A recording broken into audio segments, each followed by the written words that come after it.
What's up guys, Asian here again with another theory crafting video, and today we're going to be going over how combat pets work. So we're going to be talking about mostly the sorcerer pets. However, there is another combat pet on the Warden. For those of you who have the Morrowind expansion and have the Warden, the Bear Ultimate Eternal Guardian, I believe is the unmorphed version. And everything that applies to Sorc pets will also apply to your bear pet as well. So first of all, what are the two, or I guess four combat pets that we're talking about here? So there are four combat pets. So you have the two morphs of the first ability here, Volatile Familiar and Unstable Clannfear. Then you have the two morphs of the Twilight pet, the Matriarch and the Tormentor. So you can see here each pet has an additional has a melee attack, or I guess what you could call their standard attack, and then they have a special ability that you can use once they are summoned. So if you want to summon your pet, first thing you got to do is you have to double bar it, because if you do swap over to your bar, let me just show you guys what happens. You must double bar your pet. If you summon your pet on one bar but you don't have it slotted on the other, it will disappear. So you need to have your pet slotted on both bars if you want it active on both bars. You can see here, if you don't have your pet summoned, you'll just summon it when you hit the ability the first time, and you can see it changed color. It is now purple instead of blue, and now it has a different tooltip instead. So you can see here it will now do his familiar pulse attack, rather than the normal description, which is this right here. So it loses the first paragraph, but it keeps the second paragraph there. So all you have to do, let me just back away from the dummy so I don't enter combat, is you basically hit your pet ability bar and it'll do its ability. So for the Volatile Familiar, it will do its pet pulse. For the Unstable Clannfear, it will heal you and itself for 35% of your health.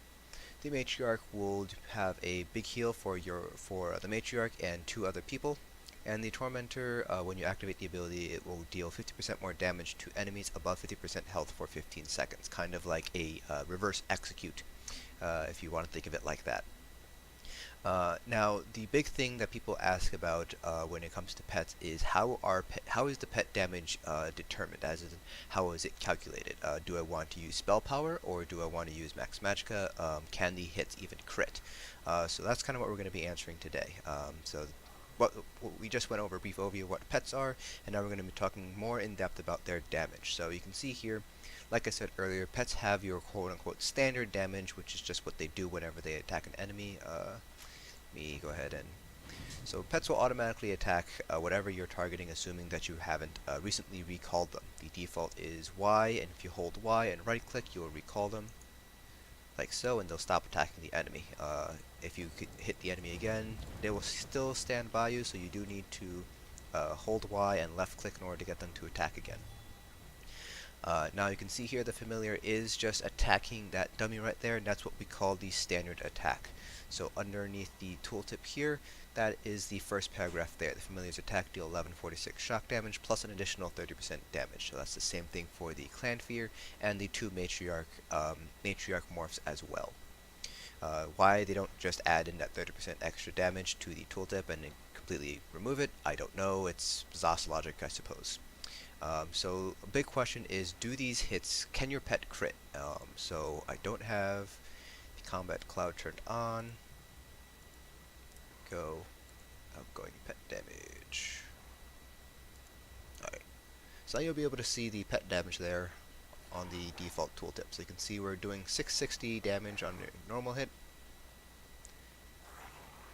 about 720, 712. So do keep in mind that the pet normal attacks, standard attacks, since they are considered shock damage, they can actually proc concussed.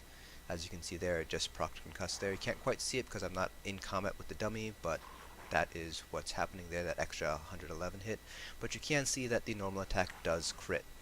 So what is different here is that the pet crit is not affected by your crit modifier, your personal crit damage modifier. It always deals the standard 150%, I guess 50% extra damage. So you can see here I'm hitting for 660, my pet normal attack, and when it crits, it's hitting for 990, so that's just an extra 50% damage on crits. So your pet is not affected by any sort of damage modifier. So minor force, major force, your CP points, those don't impact your pet's normal abilities.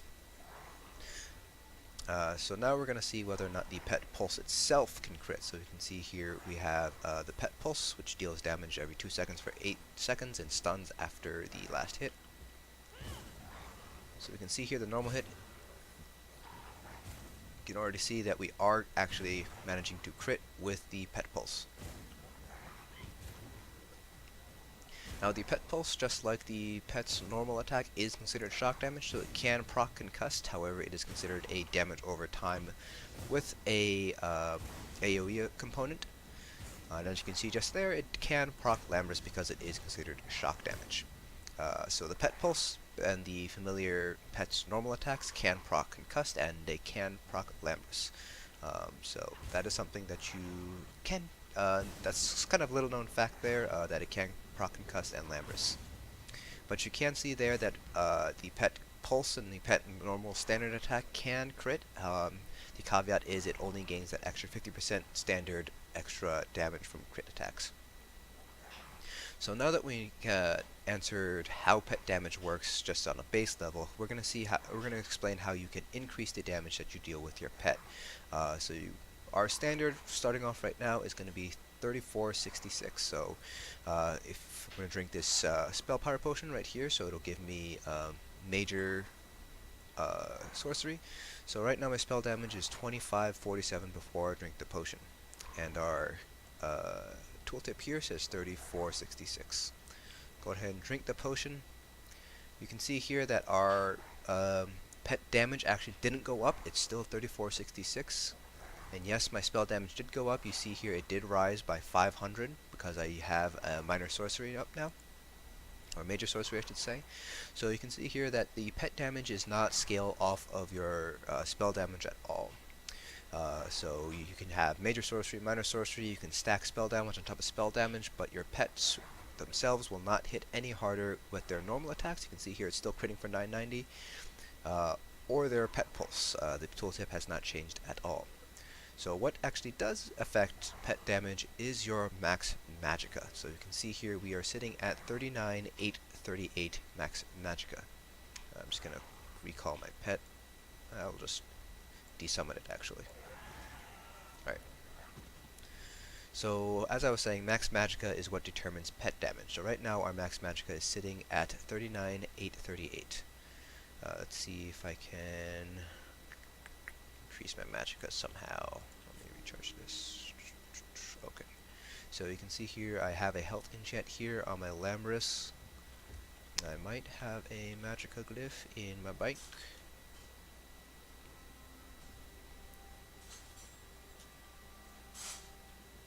Bank.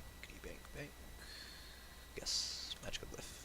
Alright, so we're sitting at 39,838, and our tooltip, as a reminder, is 3466.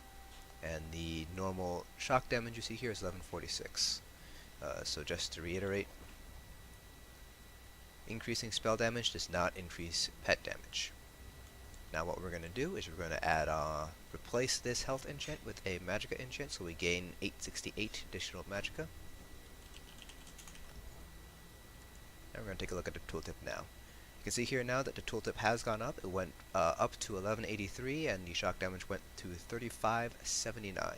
So just looking at the pet pulse ability, it went from 3466 up to 3579. So that's a difference of 113 spell damage there, and we did increase our Magicka by 886.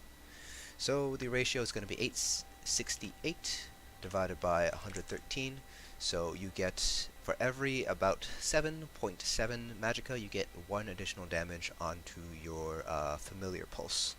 The shock damage itself, the normal attack is probably a little bit less than that, but You can see here that's kind of the what actually affects pet damage, the max Magicka. So if you are running a pet build, you do want to stack max Magicka. So that's why Necropotence is very, very powerful for pet sorks, because you are basically stacking a bunch of max Magicka on top of each other. Now, of course, the downside of using a pet build and you're stacking Magicka is that the boost that you get to your pet is not affected by major sorcery, and the ratio of your max Magicka to your spell damage on your tooltip, remember that's about 10.1 max Magicka to 1 extra damage on your tooltip. That is also not affected by major sorcery or minor sorcery, so do keep that in mind when you decide to do a pet build there. So that's basically more or less it for pet builds and kind of what pets can do. So if you do want to increase your pet damage, you're going to have to increase your max Magicka. They can crit. Everybody who says they can't crit is lying to you. So yes, pets can crit, and they do count as shock damage. Sork pet damage at least counts as shock damage. I believe Warden pets count as physical or magic damage. So this can proc concussed, as well as the Lambris proc, the shock proc there. Seems like I have lost my internet connection. But that's pretty much it for pet damage. Hopefully you guys found this video informative, and I will see you guys in the next dungeon.